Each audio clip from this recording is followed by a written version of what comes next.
When a crime is committed, the perpetrator inevitably leaves behind something, a description, DNA, or physical evidence. This is the criminal's print on the scene. Welcome to the Criminal Print Podcast, Episode 3. Hello everybody, welcome to the Criminal Prints Podcast, Episode 3. Today we're going to be talking about the disappearance of Gordon Paige Jr., and I will refer to him by Gordy. That was his nickname through the rest of the episode. This is Zach. And this is Jaron. We're glad to have you. Thank you for joining us today. Gordy Paige Jr. was born on April 15th, 1963. He was autistic, and we will get into that a little bit more in detail throughout this episode. He was 6 foot 3 inches tall, 175 pounds. He had reddish brown curly hair that was starting to gray in the back, and blue eyes. He also had a very pronounced Adam's apple. He was, like Zach said, he was 6'3" and 175 pounds, so he was a fairly skinny kid. Another fact with Gordy Paige Jr. is he had size 12 shoes. Size 12. Those are some big feet. Absolutely. So, going to talk a little bit about his upbringing. His dad is Gordon Paige Sr. And his mother is Linda. So, Gordon Paige Jr. was born autistic, but it was not diagnosed, unfortunately, until much later in life. A quote that his dad gave, Gordon Sr., said, "I guess maybe when he was real young, we thought something was wrong, but we didn't know what. He didn't walk like other kids and ran just like other kids. As he got older, he would just sit there and look around and didn't even move." Yeah, and his mother had her suspicions as well. She says, and I quote, "It was in junior high when Gordy realized he was slower than other kids. His peers were starting to get ahead of him. When he needed to go into a special ed room, it bothered him. He had a hard time in the 11th and 12th grades because he couldn't keep up with everybody." You know, and I completely get that. He's in high school, he's trying to enjoy his time, and he's frustrated because he doesn't feel like he's where he needs to be. Yeah, and he understood that he just, he couldn't keep up, and it held him back, and it made school hard, and I'm sure that was very frustrating. Definitely. So, after he got out of high school, he did make a good step, and he got a job at a grocery store. For sure. So he graduated in 1981, and after he got this job at the grocery store, he was extremely excited. Gordy told his dad, quote, "Dad, I got the job and I start Monday. Isn't that great?" And his dad was also extremely proud that Gordy got this job. It was great for both of them. Yeah, and it was a minimum wage job, obviously, but they were both very excited, and I'm sure the dad was excited just because of, he figured it would do a lot of good for Gordy. Oh, certainly. And, when you read about it, Gordy was a very hard worker. Unfortunately, he struggled in one aspect, and he was unable to communicate with the workers. Yeah, an example of that, one of his big problems at work was, for example, he'd take bags out and help somebody load their car with groceries, and they would say, "Thank you," or whatever, and Gordy wouldn't know how to respond. He would just stare at them. Exactly. Stare and smile. And yeah, which obviously, that's really weird for the customers. For sure. So we know that Gordon Sr., so his dad tried to help him and coach him on how to say thank you. Yeah, actually, on the TV show Unsolved Mysteries, there's a clip, a home video of him trying to teach Gordy how to say you're welcome. And he would say, "Gordy, I'm a customer and you just loaded my car. And I say thank you for helping me. And what do you say?" And Gordy would just stare at him with a sheepish smile, and yeah, and it was really sad to watch. Didn't know what to say. And for a lot of years I've been very interested in this case, and it's because of Unsolved Mysteries, because I remember watching that growing up. And I remember thinking what a fascinating case it was, and that video is something that stuck with me all these years. Yeah, it really was a fascinating insight to who Gordy was. But we know that, unfortunately, even though he was a hard worker and tried his best, the manager let him go because of his trouble communicating with the customers, which is extremely unfortunate. So at this point, the parents had already been looking for treatment for Gordy, but I think it became more important. And so they found a social worker to evaluate Gordy, to try to diagnose him with what was wrong, and he did give a diagnosis. Unfortunately, we would later find out that the diagnosis was incorrect, and that diagnosis was schizophrenia. Yeah, what a horrible situation that he diagnosed him incorrectly with schizophrenia. Just unbelievable. Yeah, and on top of that, he convinced the parents that Gordy really needed to be in a group home, which wasn't necessarily wrong. His argument was, when you guys won't be around forever, and when you pass, Gordy will have nobody. He'll have no communication skills. He'll have no friends. He'll be alone. So on that, they gave in, and they eventually sent Gordy to a group home. And the parents were hesitant because they'd watched him. He'd been with them his whole life, and they loved him. They cared about him immensely, but they felt like that was the best thing to do for him. So when he got to the group home, of course, had a doctor, and the doctor, believing that he was schizophrenic, prescribed Ritalin and Valium. Oh, goodness. What an awful situation to give him those when he's not schizophrenic. Horrible. A quote that his dad said, Gordon Sr., was, "Gordy was not Gordy after that." Yeah, that is sad. And the truth is, Gordy was on drugs at that point. Yeah, they gave him the wrong drugs for something that he didn't even have. I reference back to Unsolved Mysteries again. If you remember, they did reenactments of him just in the corner and feeling like there was bugs in his head, and the medicine really messed with him in a negative way. Yeah, it had an awful effect on him. Horrible. So a good thing is at this point, Gordy was accepted into a new group home, and this group home had a very positive, good reputation. They adjusted his medication, and he improved, which is a glorious thing. So when he improved, his parents felt like they would be okay to move, and his parents actually decided to move to Florida. So when the parents moved to Florida, Gordy elected to stay at his group home in Michigan, and everything was good. Except... Absolutely. Except, yeah. There's a big except. So one day, while Gordy was heavily medicated, let me add, he stole a truck that was left unattended and running in the group home driveway. So clearly he didn't have a lot of experience driving, and he wrecked the truck and hit another vehicle. So at this point, the police got an interesting phone call. Yeah, this really is a strange one. They got a phone call that somebody who matched Gordy's description, we'd later find out was Gordy, was at a local elementary school, and he was requesting to teach a class to the kids.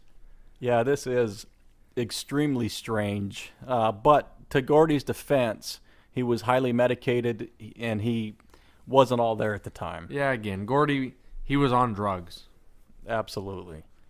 So the police went and got him, and then at this point he was sent to a county hospital where social worker Bill Arnold evaluated him, and he realized, hey, holy smokes, Gordy is not schizophrenic.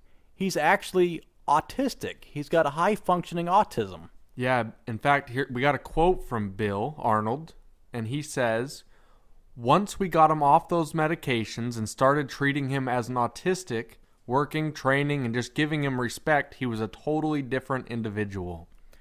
Oh my goodness, what a huge breakthrough, huh? Yeah, all that time wasted where they treated him as schizophrenic and put him on these schizophrenia drugs for nothing. Yeah, that's awful that they put him through that and his parents through that, all for just pointless, horrible situation. Yeah, just a bad diagnosis. So we know at this point that his parents found him a group home that specialized in autism in Grand Rapids, Michigan. One of the catches to moving into this group home is that when you moved there was 2 months of isolation from your family. And that really bothered them because they were close to Gordy and they visited him a lot. But they got through the 2 months, and on May 22nd of 1991, the Gordon Sr. went and visited Gordy. Exactly, and I'll just add that would be a very difficult situation for them not to be able to see him for those 2 months because they've been around him pretty much, frankly, his whole life. Yeah, absolutely. But we know that Gordon Sr. did visit him, and they had a good visit. Unfortunately, as Gordon Sr. was getting in his vehicle and driving away, Gordy escaped the workers and attempted to stop his dad. He actually went up and was banging on his van in the window, saying, "Dad, let me in." And I think it's obvious at this point that Gordon Sr. did not let him in. And he says, quote, "It's very painful in retrospect. I wish I'd allowed him to get in, crawl back, and just drive him home to Florida." And I know I've seen some interviews where Gordon Sr. talked about this later in life, and I can't even imagine how much this would have just eaten at him and how awful it would have been, that the guilt he would have felt for not letting him back in. Yeah, and of course we know he was doing it for the right reasons. Oh, absolutely. He believed it was best for Gordy to stay, and it probably was for the best, but it would be gut-wrenching. Definitely. So we know that 6 days later, on May 27th, the workers were doing a midnight check, and they discovered that Gordy was missing. He had actually broke a window and escaped. Yeah, and an hour later, there was a witness who just happened to be a fireman that reported a hitchhiker along Interstate 96 there who matched Gordy's description. Exactly. And at this point, they did a very detailed search. They did an intense search that came up empty. But we know that Gordy, he was wearing a t-shirt and jeans, and he had no cash and no identification on him at the time. So this would make traveling, even hitchhiking, difficult because you don't have anything with you. And really, for quite some time, other than that one witness, there was nothing to go off of what happened to Gordy. Exactly. Now, one thing Gordy really loved is baseball cards. He absolutely loved baseball cards, and it was a passion of his. He would sit there and he would look at these cards from a young age and memorize the stats on the back. And he would look at them for hours. It's just something that he really enjoyed doing and really loved. Now, we know that 3 of his favorite players were Robin Yount, Paul Molitor, and Eddie Murray. And this is extremely interesting to me because not only once because I'm kind of a nerd and I'm a big card collector myself, but because 6 weeks later, a card collection was found under an overpass with exits leading to Chicago and Detroit. Now, what's key is 3 cards had been separated from the others. And these 3 cards that were separated were Robin Yount, Paul Molitor, and Eddie Murray. Yeah, and what are the odds of that? In my opinion, slim to none. Yeah, and to emphasize how much of a fan Gordy was, Gordy could not do, for example, basic math. He couldn't do 5 minus 2. But he memorized these baseball cards. And supposedly he had hundreds of cards memorized, all the stats for years and what teams they played for, etc., etc. They were huge to him. And then, so the point is, he would probably take those baseball cards with him. Absolutely. And the key, being the 3 favorite ones, I've read that he had up to 30,000 cards. So Gordy had a very large collection. And so, yeah, it makes you wonder, why were those, separated because they were his favorite players, but why did he leave those there? Yeah, and what circumstances did he leave them in?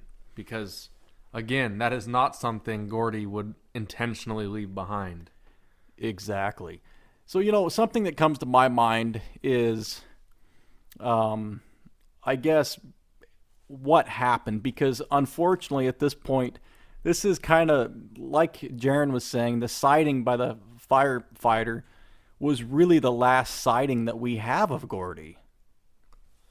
Yeah, so at this point, all you can really do is theorize what may have happened to Gordy, or where he may be, or Yes, for sure. Now, we know that obviously he had no money, no identification.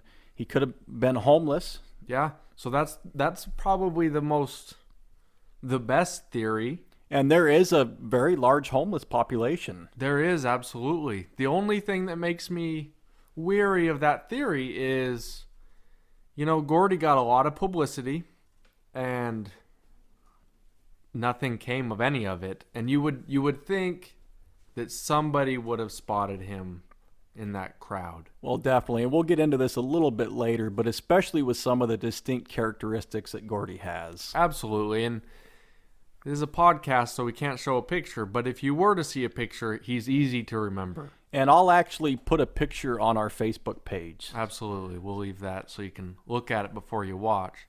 So another theory is possibly he's at a medical clinic under a different name. Yeah, absolutely. They could have realized, hey, we don't really know this individual, but he needs help, and somebody could have taken him in, or maybe possibly a family taken him in Yeah. as one of their own. It does have kind of the same flaw in it, even more so that you would just think somebody would have spotted him with all the publicity he received. Yeah, very true. So unfortunately, I really hate to say this because I hope that somebody did bring him in and took care of him. But we have to consider it's a possibility that Gordy's now deceased. Possibly met foul play. Yeah, it's very possible. Violence is really common, especially for a homeless person. Exactly. And somebody hitchhiking. Hitchhiking is dangerous in itself. Yeah, it absolutely is. And, something that I think lends a hand to this theory, unfortunately, is that the cards were left behind. I don't see Gordy leaving those cards, except perhaps if he was taken away from the cards. Yeah, definitely possible. But it is also possible, unfortunately, that he passed away due to something other than being killed. Exactly. Like we talked about before, he didn't have his medication. Yeah. Maybe something like that got him. And we do know that he suffered from seizures, and he required medicine to control them, and he didn't have that medicine. Another thing is, if he has passed away, it's very possible he would have been identified, not only based on just how he looks, but also they have his dental records. They do, which is huge. Because, back in the late 80s, early 90s, he went missing in 91. DNA was not a thing. But, yeah, they would have had dental records. They'd have his fingerprints. So there was definitely ways to identify Gordy if he did pass away, and that he's never been identified. So that's a positive sign in my book. Yeah, and going forward, it probably would be even easier to identify him because DNA is now so prevalent, and he does still have family alive, almost his whole family, right? Exactly. So unfortunately, his father, may he rest in peace, Gordon Sr., passed away in 2018. But his mother is still alive, and both his brothers are still alive. So there is familiar DNA they could get and test it to see if it's a match, which is awesome. So just to kind of wrap this up, we're going to go over some of the facts and descriptions, etc. of Gordy one more time. Just in case somebody were to see him or somebody that matches this description, a few things to look for. He goes by Gordy. Again, he'd be in his late 50s at this point. Yeah, he would be 56 currently. He is 6'3", and I don't know what his weight would be now, but when he disappeared, he was slender. He had, at the time, red and brown curly hair, But it was beginning to gray, and his father was completely gray at that point. So most likely he would be great as well. I agree. So we also know that he had blue eyes, and as we mentioned earlier, he had a very pronounced Adam's apple. He was a high-functioning autistic, and something that's interesting is Gordy liked to stare at people and smile at them, and that was his way of saying hello. So this is something that if you saw someone doing is extremely distinctive that you could recognize. Yeah, it'd be an easy one in a social situation to pick up on. Exactly. We also know that Gordy has a light tan birthmark on his lower left rib cage and a scar under his chin. Some more small details is he had white acne scars on his back. His facial hair only grew underneath his nose and on his chin. He also had white discolorization on his teeth. And probably because he's autistic, one of his kind of weird tendencies is he only moves his head, not his eyes, when he crosses the street. You know, I'm just going to add something here. This is with the way he says hello by looking, staring, and smiling, and by only moving his head and not his eyes when he crosses the street. These are something that you would think, for example, if you see a homeless person or maybe you know somebody that could possibly be Gordy Paige Jr., you could absolutely recognize these fairly easily. But hey, well, he does this or he does this. You'd think that it's certainly something, multiple things that are recognizable. Yeah, it's very recognizable. I think the only thing that kind of throws a wrench in that is that when the homeless population, mental issues are really common, and so is drug use. But nonetheless, these are very distinct. Absolutely. We know that Gordy may also respond to his brothers' names, who his brothers are Lance and Todd. Something else with Gordy is he really enjoyed music. We know he was a big card collector, and he enjoyed playing baseball, basketball, and swimming. So not only did Gordy Jr. enjoy cards, but he enjoyed sports memorabilia as a whole. And I know I've seen that they said that if Gordy, he should be looked for at antique stores.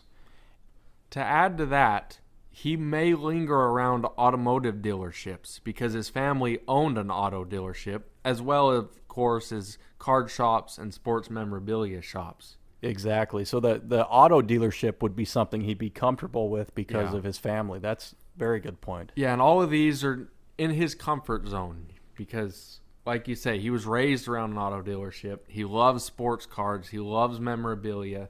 This is stuff he's comfortable with. That's his world. Exactly.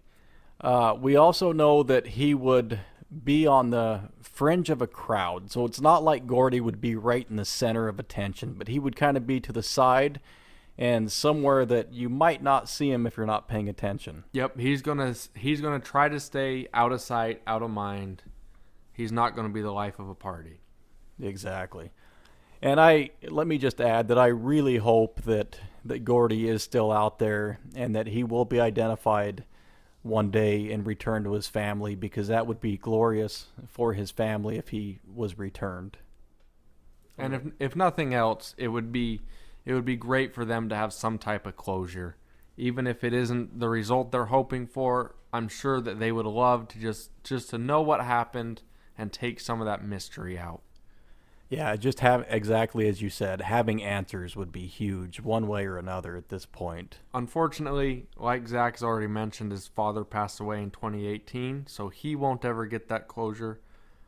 But he does still have two brothers and a mother that can. So that is the episode 3, Gordy Paige Jr. We hope that you enjoyed it. Please, if you have any recommendations for us, please hit us up on Twitter. Message us there or on Facebook, either way. I know Jaron would agree. We'd be absolutely thrilled to have any stories, any recommendations we will cover. Just let us know, and we will be there.